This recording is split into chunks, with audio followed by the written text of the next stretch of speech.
Hi, good morning. Early in the morning, when we come out and we try to figure out what have gone right, what have gone wrong, so on and so forth. The primary things that we do in this life and the next life is we try to do a balance sheet of activities that we have done and what we'll carry forward in the next life. Now that's very critical.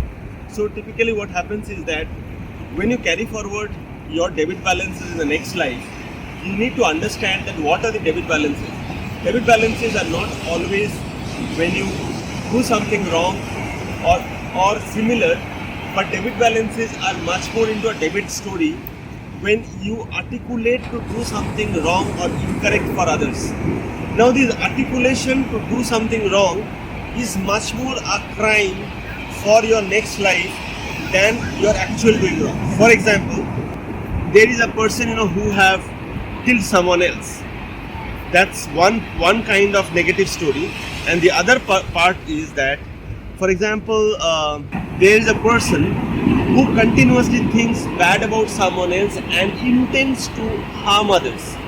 Now someone who have got killed, now there is an action that have got created and the impact have happened for that person. But if a continuous thing of harming someone, thinking bad about someone, etc., that is a continuous load of negative karma that you're holding, and that will cause a huge kind of baggage in the next life.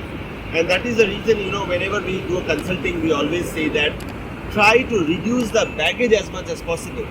Try to dealing with people as much as possible.